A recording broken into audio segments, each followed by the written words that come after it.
Hello everyone, I'm Brian, today I'm reacting to Hinduism in America, Dr. Jeffrey Long. So I have no idea what this is about, but aside from Hinduism in America, so let's go ahead and get started.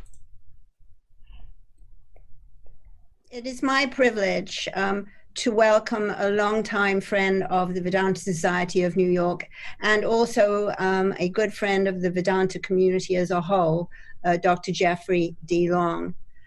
Dr. Long is Professor of Religion and Asian Studies at Elizabethtown College in Elizabethtown, Pennsylvania. His graduate degrees are from the University of Chicago Divinity School and his undergraduate degree from the University of Notre Dame. He also studied for 2 years at the Jawaharlal Nehru University in New Delhi, India. In 2018, Dr. Long received the Hindu American Foundation's Dharma Seva Award for his efforts to help mainstream Americans understand Hinduism in academia and public schools. He is a longtime practitioner of Vedanta, and in 2018, he and his wife Mahara established the Vedanta Society of Central Pennsylvania at their home in Elizabethtown.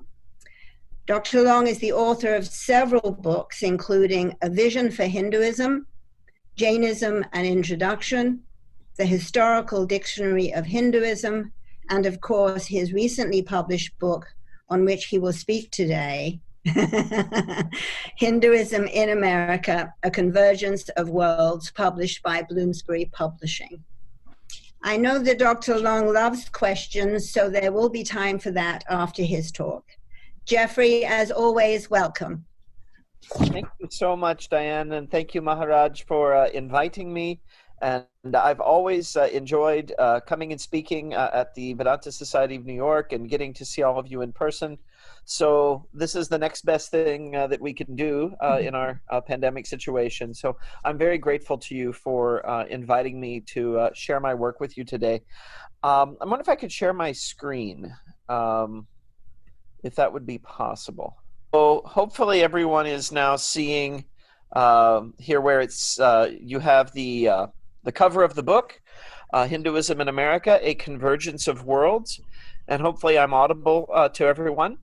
And what I want to say a little bit about this book. What really prompted me to write this was, well, I was actually invited to write it by the people at Bloomsbury, the publishers. They had a similar book by another author on Buddhism in America, and they were looking for someone to write about Hinduism. And I was very pleased to receive this invitation because I would say pretty much my entire adult life, I've been both studying Hindu traditions as a scholar and as part of my profession, but also practicing, being a member of the Vedanta Society, also being involved in my local temple here in Pennsylvania, visiting various other temples throughout the U.S., associating a lot with people in the wider world of Hinduism in America through social media, doing some work with the Hindu American Foundation and so on. So in many ways, I had been doing what in the world of anthropology we call participant observation. I have been involved in the community, but also as I've been involved, I look at things from my academic perspective. Also, I'm learning, I'm asking questions, talking with people. Once I knew I was going to be writing the book, I formalized that process a little more. I conducted quite a few interviews, a lot of these with people I know well, some with people I know mainly through the internet and through social media and email. And based on my interactions with people, my own direct experiences, and also through a fair amount of research, I was able to put together this book. And I call it A Convergence of Worlds, because and it's nicely illustrated in the cover art. I was very happy with the cover art that the publisher came up with. They gave me 3 or 4 possible suggestions, and this is the one that I really liked. As you see here, the statue of Shiva Nataraj, of Lord Shiva, next to you see the Statue of Liberty, and sort of you have this coming together of the world of Hinduism, the world of India, and of course the United States.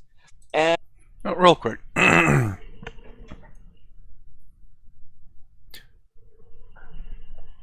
I was just looking at the statue really closely. It's not really a... I thought it was perhaps an elephant, maybe, but it's too small. Anyways, the idea is the reason why I want to pause it was because he said that he studied Hinduism and Jainism, but not Buddhism. And the publisher already published something on Buddhism, and they wanted Hinduism. I wonder if he studied Buddhism, or why did he not study that? Maybe not enough time. Obviously, you can touch up on a lot of subjects, but not very deep on any of them. And I'm sure at any Hinduism, Jainism, Vedanta, or whatever it may be, you could probably spend an entire lifetime trying to study one subject alone. Much like history of any country, even a country as young as America, there's so much history, and I could only imagine older countries, older societies, older cultures, how much more that would take. But anyways, I was wondering why not Buddhism. I'm wondering if he's touched up on that, or just strictly Hinduism is not anything in particular, is it? Hinduism is just a generalization of everything, including Jainism and Buddhism, right? And what I had wanted to do for some time actually was to write a book that encompassed two different worlds. The worlds of the mostly immigrant community from India, and mainly India, but also other parts of the world as well, where people practice Hinduism. So immigrants from India, from other countries in South Asia, and from around the world, Guyana, the Caribbean region, Africa, various parts of the world that had been colonized. There were Hindus practicing, and people have been coming from all of those regions to America for quite some time. So I wanted to tell their story. And I also wanted to tell the story of people like myself who have been fascinated by Hindu traditions and have, in many cases, many of us have adopted a tradition. We've become part of a tradition.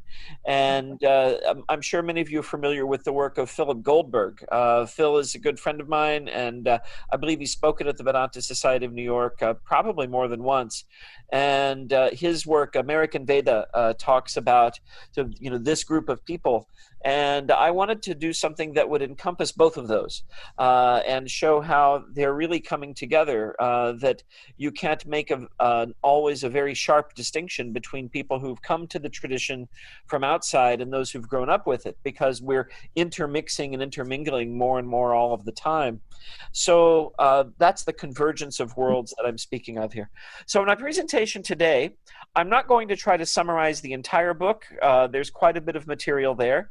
But what I am going to do is sort of talk about some of the highlights. And I specifically am going to focus on the influence of Hindu traditions on broader American culture and how that has come about.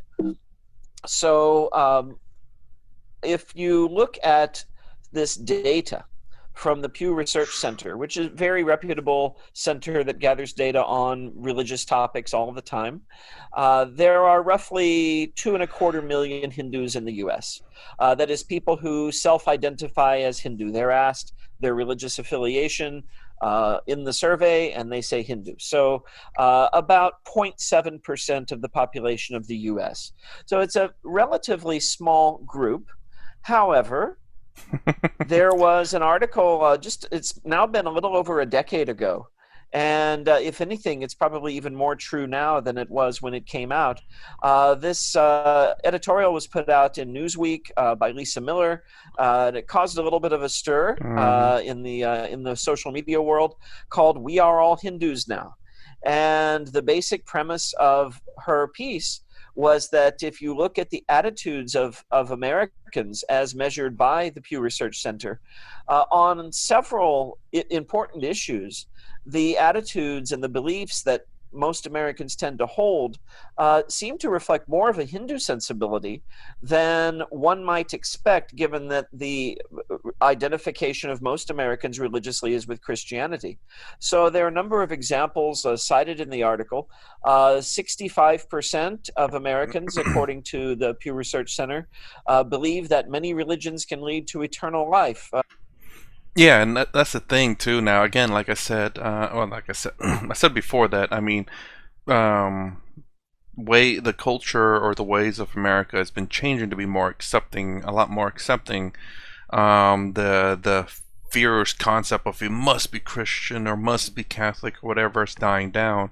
I mean, don't get me wrong, that is still probably here in America, but it is very hidden, as in they're not very loud. But I wouldn't doubt that this still exists in America.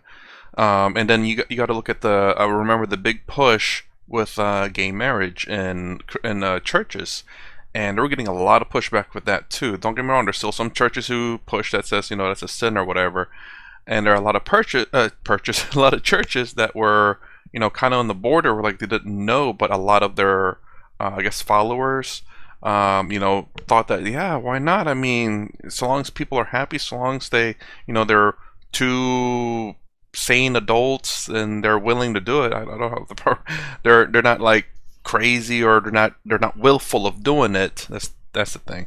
They're not willful of doing it. Then why not? If they want to, why stop them? If it makes them happy, so long as it's not hurting anyone else, let them be.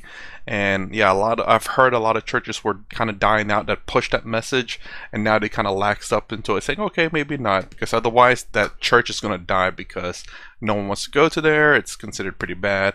So, and this is, I guess, where you're kind of seeing this where, they're not really too hostile towards other religions anymore. But again, you'll have people out there who are still kind of the old ways, where no, mine is the right religion, this is the religion that you should follow, otherwise you're going to hell.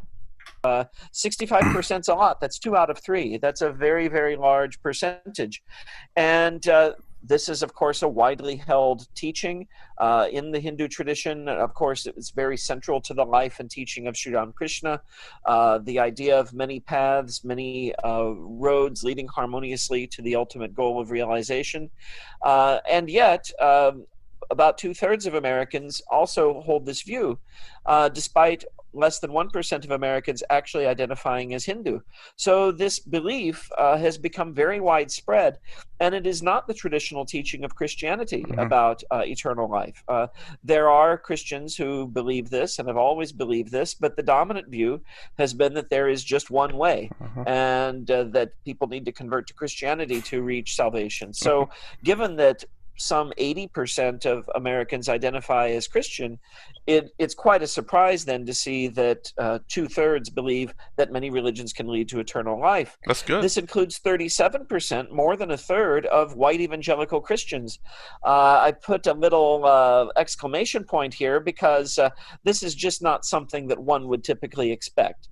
The white evangelical Christian community tends to be quite conservative about doctrinal issues, and they're very active in evangelizing, and that's why they're called evangelical. They want to convert people. They believe that that's essential to reaching the ultimate goal. And yet over a third of them said in the survey that yes, many paths can lead to eternal life. Many religions can lead to the ultimate goal. 24% of Americans, according to the survey, 1 in 4 approximately, believes in reincarnation or rebirth. This is not a majority, but it's a pretty significant number. That's a lot. Quite substantial. Yeah. I'm not entirely sure if these things correlate directly, but a growing number of Americans are also opting for cremation at the end of life as the preferred means of disposing of the body. Well, I think cremation is cheaper because you just put your ashes in a little tiny container instead of like a $6,000 wooden plank. Anyway, that's what I hear. Like, funeral costs are expensive and cremations are a lot cheaper, and maybe that's the reason why they're going cremation. But the point of the 24% of Americans believe in reincarnation, but only 0.7% of Americans are Hindus. That's pretty, that's a lot, considering that 0.7% are Hindus. How many of that believes are Christians or Catholic that believes in reincarnation? I mean, Jesus, according to their religion, did get reincarnated, so reincarnation is possible. But is it is only Jesus that can do it? That's pretty interesting. I didn't realize that. And for most of history, Christians who most Americans identify as Christian again, have buried their dead in the belief in a final resurrection. Whereas in the Dharma traditions, in Hindu, Buddhist, Jain traditions, cremation has been the norm for a very, very long time, thousands of years, because of the belief that once the soul has left the body, it's moving on to another body, to another form. The body was the vehicle of the soul. It's now been discarded, and it can be disposed of very efficiently with cremation. So 24% of Americans, that's 1 in 4, think that the idea of reincarnation is sensible and is something they agree with. Roughly 30% of Americans identify themselves as spiritual but not religious. That I've starting to hear a lot of that one, and I have no idea where that's coming from though. It's like I think it comes from again religion, but they don't follow. They believe in a higher power, but not any higher power in specific. So it's kind of like a loose religion where it's like, yeah, there's a creator out there, but I don't know, kind of deal probably. I've seen other surveys that make this number a bit lower, more close to 16%. Mm. On the other hand, when I talk to my college students and people of, basically in the younger generation, the number seems much, much larger. The vast majority identify themselves this way. They don't see themselves as wanting to be sort of tied down to one specific traditional identity. They want to be able to sample and draw from many different traditions, many paths, many sources. So they prefer this term spiritual because to them the term religious has this connotation of exclusive identification. Mm-hmm. Of course, the idea that you can draw from many traditions and participate in many traditions is ancient in India. And this is something Lacan would probably be proud of because he believes in spiritual humanism, and essentially, this is kind of what they're getting at. These young people and the people that I talked to that say they're spiritual, even though there's no clear definition of what that is for them, but at least it's very open. And of course, also in China, Japan, other parts of Asia, where people have for a long time participated in many traditions, going to the holy places of many traditions. And so this type of attitude is becoming more prominent in the US as well. I see a question in the chat. So how did you define spiritual and religious in your survey? So it's not my survey. It's actually the Pew Research Foundation survey. And they did not define it. Actually, they were asking people how they identified themselves religiously. And a large number, 30% to this particular survey, this was volunteered by the people who were answering the survey. So it's really left to us, I think, to speculate about the meaning. But based on my conversations with people who do identify themselves this way, the consistent theme I see is that spiritual is defined as Believing in higher having power. some set of beliefs and some practice that is not simply, they're quite firm that they don't want to call themselves atheists, right? They see themselves as being oriented toward a sacred reality, but they don't want to identify with religiosity as it's traditionally understood because, again, that's seen as having a restrictive boundary. So those are the definitions I find people working with when they use this terminology. But the survey itself, this was something that people volunteered on their own, which is very interesting. It means it's a very widespread way of speaking. Mm-hmm. So here we have a young woman with a Ganesha t-shirt. I have the men's version of this same t-shirt in my collection. The proliferation of Hindu imagery as something that is seen as cool, that is popular, that is something that people want to display and show that they have some identification with. This has increased in the last few years. Here we have some Om jewelry with the Omkara, the Om symbol.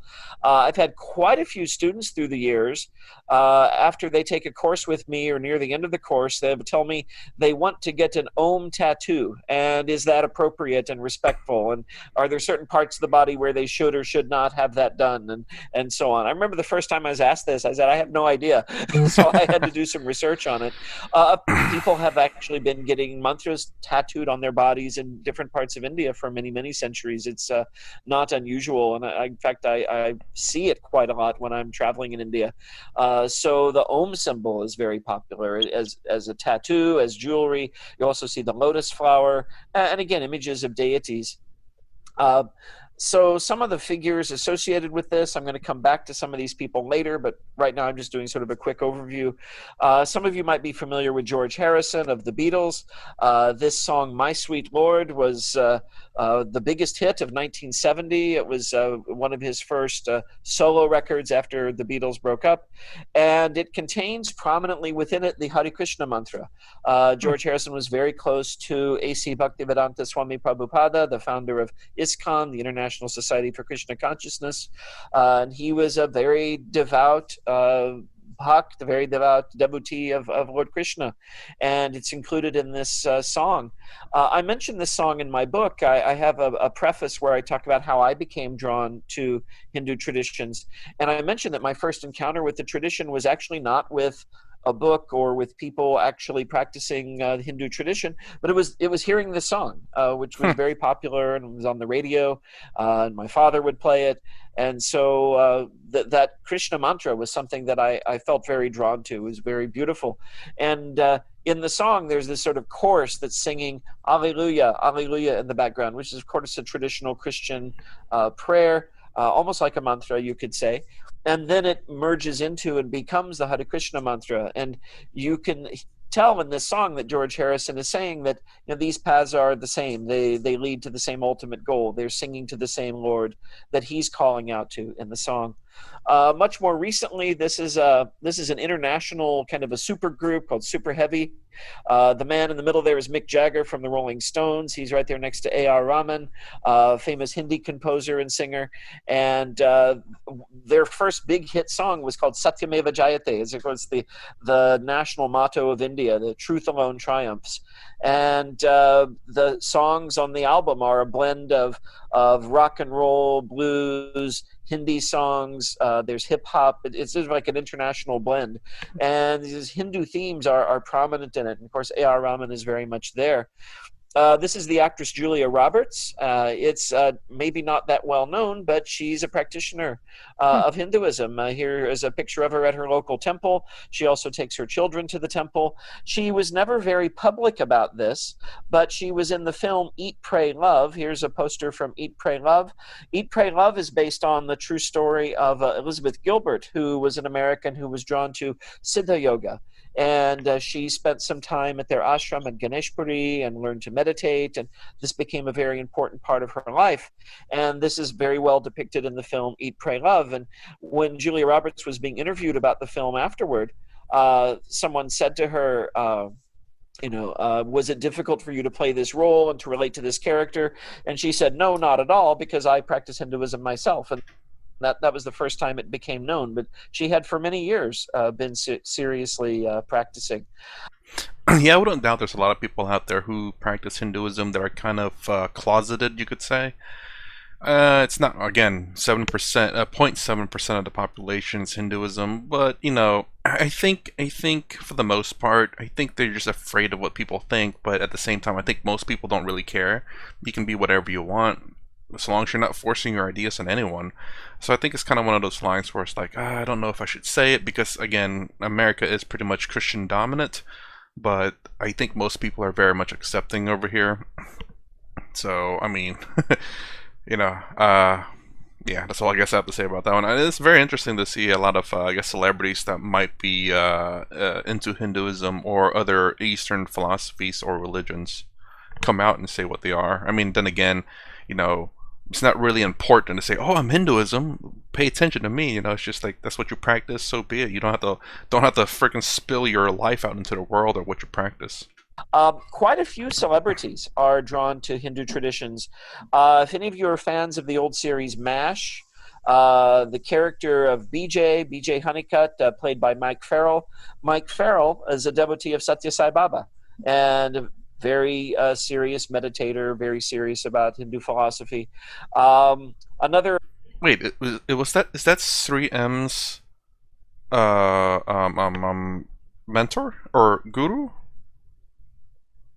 Unless there's another one that's named like that. Again, I'm just curious. If I remember that correctly, that's freaking amazing for me. If I did it, well, that's expected for me to be wrong. more recent actor, Hugh Jackman, Oh, shoot. Wolverine from the Marvel films, from the X-Men. He's a practitioner of Hinduism. And in fact, he was part of the big event at Madison Square Garden a few years ago to greet Prime Minister Narendra Modi when he visited the U.S. for the first time. And Hugh Oh, Jackman was right there on the stage to introduce Narendra Modi. This is a poster from the film The Life of Pi. I still want to see that movie. I didn't realize that. I kind of want to see Hugh Jackman in the Prime Minister of India. I'm sorry, I can't remember the name. He just said it, but it's very long and uncommon. I'm curious about seeing that one. Tremendously popular movie, came out in 2012, based on a book, also the quite popular book that had been around for some time. The main character, Pi, is Indian, and not unlike Sri Ramakrishna, he follows several religious paths. As a young boy, he's growing up, he's Hindu, he's very devoutly Hindu, but he discovers Christianity and Islam, and he loves them too, and he prays in all three ways, and he loves them all. And the story itself is a very profound set of metaphors about the interaction between our external ego, our conscious self, and the Atman within us. And represented by a tiger. He ends up stranded in a boat with a tiger. The tiger somehow does not eat him for all of the many months that they're stranded. No And kidding. is a lot of very interesting symbolism in the film, and a lot of it drawn from Hindu traditions. And this was incredibly popular when it came out. Very I'm waiting for him to say Matrix. popular film. This is a photo of two of my former students, Oh, Ed never and mind. Danielle. Some of you might have met Danielle. She has come to the Vedanta Society of New York a few times. And she's been there when I've spoken, and I think she's gone there on her own a few times. She and her husband, Ed, had a Hindu wedding, which I conducted. You see me there in my Hindu priest gear. My wife, Mahua, is there assisting me, and we're on the beach in Tampa, Florida, and they're having their Hindu wedding.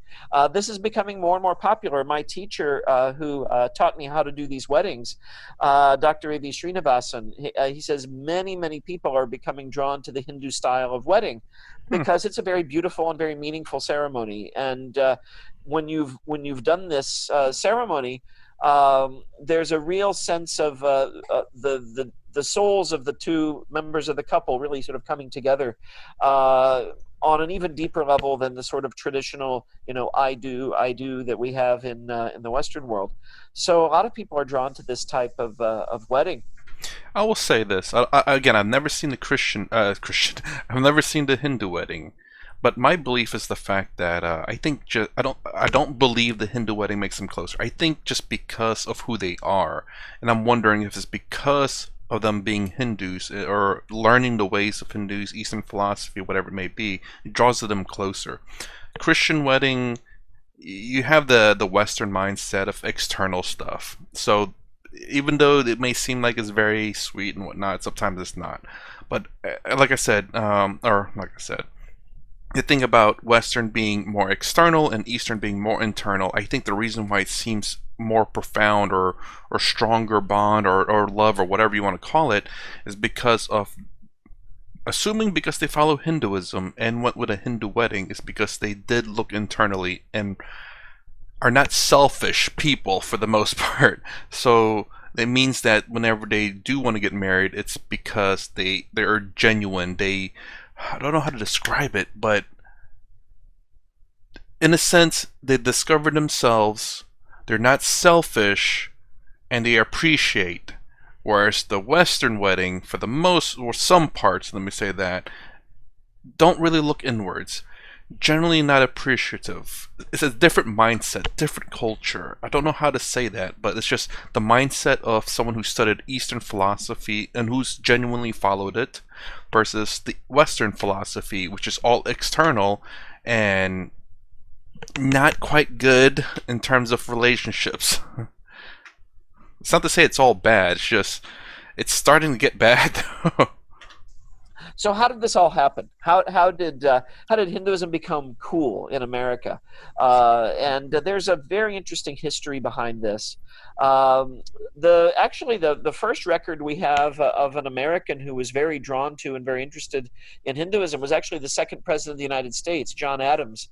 And Phil Goldberg mentions in his book American Veda that we have letters written by Adams to Thomas Jefferson during one of the periods when the two of them were getting along, in which he talks about receiving this shipment of books about India, and he's very excited to read, and learn more about the philosophy. Getting more to the middle of the 19th century, we have the Transcendentalists, Ralph Waldo Emerson, famous Unitarian pastor and author. He was also a poet, and he wrote a very famous poem called Brahma, which is basically a translation of a portion of the second chapter of the Bhagavad Gita. In Emerson's translation, in his poetry, he writes, you see, if the red slayer think he slays, or if the slain think he is slain, they know not well the subtle ways I keep, and pass and turn again. It's almost a word-for-word quote from the Gita, chapter 2, verse 19, where Lord Krishna tells Arjuna, if someone thinks that he kills or is killed, both are wrong, because the soul never dies, it only changes form. Far or forgot to me is near, shadow and sunlight are the same. The vanished gods to me appear, and one to me are shame and fame. Right? Being alike in joy and sorrow, alike regardless of external circumstances, maintaining equanimity, one of the core values taught in the Gita. They reckon ill who leave me out, when me they fly, I am the wings. I am the doubter and the doubt, I am the hymn the Brahmin sings. This evokes that chapter in the Gita where, chapter 10, I believe it is, where Lord Krishna is giving sort of litany of various ways in which he manifests in the world. The strong gods pine for my abode, and pine in vain the sacred seven. But thou, meek lover of the good, find me and turn thy back on heaven. Very powerful words, especially for the 19th century. The sacred seven here refer to the seven rishis, the Saptarishi who received the Vedas. Turn thy back on heaven. This seems like an odd thing for a Christian pastor to be writing, but he's thinking of the heavenly abodes that in the Hindu tradition we know are merely temporary. Right? There are the heavenly realms where one can be reborn because of very good karma. There are also hellish abodes. There's Narak, there's Patala, there's the bad abodes of rebirth. But none of these are permanent. One is eventually reborn back in this world and continues one's journey. The ultimate goal is moksha, right? Not heaven, but to become free from the entire cycle of time, space, and causation. And this is what he's referring to.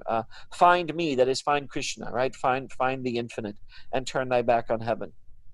Henry David Thoreau was another transcendentalist, very strongly influenced by the Gita. He was a close associate of Emerson. He wrote a very famous book called Walden. He sort of experimented with almost like a sannyasi type of lifestyle where he withdrew from society. All he took with him were, his clothes and a copy of the Gita. And he talks about how he sits by the side of the pond and he's reading the Gita, and he's reflecting on how the water in the pond is the same water as the water in the Ganges, that the river nearby which so many sages have achieved enlightenment. He also wrote a very famous essay called Civil Disobedience. He believed in nonviolence and in nonviolently resisting evil, and he famously went to jail for refusing to pay the tax to fund the war during the war between the U.S. and Mexico in the 19th century. And there's a great story about that. Emerson came to bail him out. He came to the jail and he saw Thoreau sitting in the jailhouse, and he said, "Henry, what are you doing in there?" And Henry David Thoreau looked at Emerson and said, "Ralph, what are you doing out there? All right, you should be in here with me protesting." And so it's a beautiful story. And Thoreau is a really interesting case because just as he was influenced by the Bhagavad Gita, as attested in Walden, he also in turn influenced Mahatma Gandhi, who read Civil Disobedience and was inspired by it to undertake that course in the struggle for independence against the British. So the influence we see very often between India and the West is mutual. People are reading each other's works and being shaped by those works. Another great transcendentalist, Walt Whitman, famous for many of his great poems, but probably his epic, his magnum opus is called Song of Myself. And if you don't know Vedanta, you might think that this is an ode to narcissism, right, to the ego. But he's not talking about that self. He's talking about the universal self that is in all. And just like Emerson and Thoreau before him, he was inspired by Hindu thought. Famous verse from Song of Myself: I celebrate myself and sing myself, and what I assume you shall assume, for every atom belonging to me as good belongs to you. In other words, we're all one, right? We're all one, we're all interconnected, we're part of one cosmic self. This was a prominent theme of the Transcendentalist writing, and they found divinity in nature and in reflecting on nature and on the self. And this is, again, why Thoreau went to Walden in the first place. I want to go back real quick to read that poem. I celebrate myself and sing myself, and I assume you shall assume, for every atom belonging to me as good belong to you. It's really weird. That last part, I would say it's a bit confusing in terms of the Western mind, or my Western mind. I celebrate myself and sing myself, very much self-centered, and what I assume you shall assume, self-centered, and that I enforce my belief on you, because what I assume you will assume too. You shall assume. For every atom belonging to me, selfish, as good belongs to you. And this is how I would interpret this in this Western mind. It's the fact every atom belongs to me, but you must be good. So essentially, I can be evil, bad, or whatever, and you must be good, and you must do. If I ask of you of something, then you must be good by you doing good to me, doing good, whatever it is that I ask. But interesting, I celebrate myself and sing myself, and what I assume you shall assume. For every atom belongs to me as good belongs to you. Looking at this with the Atman, your true self, Brahman, all is one. I can see I celebrate myself and sing myself as that, and what I assume you shall assume, because if we're all one, whatever I assume, you assume, we assume. For every atom belongs to me as good belongs to you. That one kind of ties into the second one, where whatever I assume, you assume, but these are two different things, where he said, for every atom belongs to me, atom's mine, good belongs to you. Don't quite understand too much of it. I can see some of the Advaita, or the non-duality in this to a degree. That last statement, though, it's confusing on both ends. Both the Western mind, as I like to call it, and then the Advaita Vedanta mind, that I have, as I call it. On nature and on the self. And this is, again, why Thoreau went to Walden in the first place. A few years after the time of the sort of height of the Transcendentalist movement, another organization was started in New York, actually, after the Civil War, called the Theosophical Society. And the Theosophists were very drawn to India and to Hinduism, as well as to Buddhism. And some of their early members became actually involved in the Indian independence movement. The Theosophists acted almost as counter-missionaries. They, just as there were Western missionaries going to India to try to convert people to Christianity, the Theosophists went to India and said to the Indians, no, we're on your side. You have great wisdom that we need to learn from. And so they helped both Hindus and Buddhists in sort of countering some of the arguments of the missionaries. A couple of prominent Theosophists who became very deeply involved in Hinduism, Annie Besant here on the left, she served at least one term, I believe, as president of the Indian National Congress, and also was a co-founder of the Banaras Hindu University. Alan Octavian Hume, A.O. Hume, he was a Scotsman. He was a founding member of the Indian National Congress. And of course, the Indian National Congress was the leading party for independence during that period. Then, of course, we come upon Swami Vivekananda, to Swamiji, the preeminent disciple of Sri Ramakrishna, really the first charismatic Indian teacher to spread Hindu thought and practice in the Western world. He did have a predecessor. There was a man named Majumdar who was from the Brahmo Samaj who preceded him by a few months. So Swamiji was not technically the first, but he was the first to get a large following. Right, the Brahmo Samaj never really gathered a large amount of interest among Americans, but Swamiji's teaching did. Known in India for inspiring national pride and promoting service to the poor, karma yoga, but he's known more in the West for promoting the interfaith movement and paving the way for later Indian teachers. He, of course, established the first Vedanta societies. And of course, the very first one is the one where Swami Sarvapriyananda is sitting right now. Not the actual building, but the organization was established by Swami Vivekananda in 1894.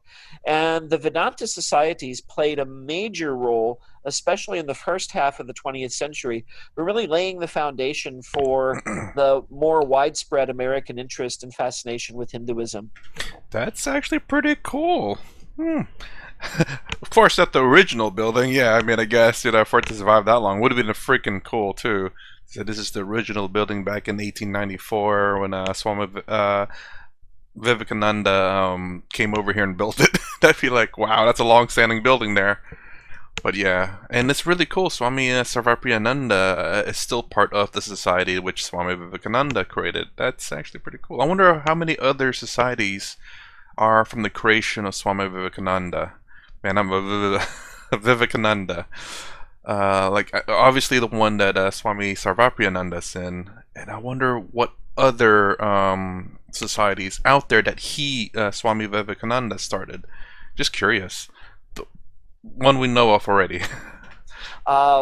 Vivekananda's message was revolutionary for its time. Many Americans in the late 19th century saw themselves as, in the words of a Puritan author of a century before, Jonathan Edwards, sinners in the hands of an angry God. Right? That is the name, that's the title of the famous sermon given by Edwards, and it's basically meant to strike terror into the hearts of those who hear it. Right? The idea is humanity is sinful, and God's wrath is about to be poured upon us, and we need to pray for God's mercy.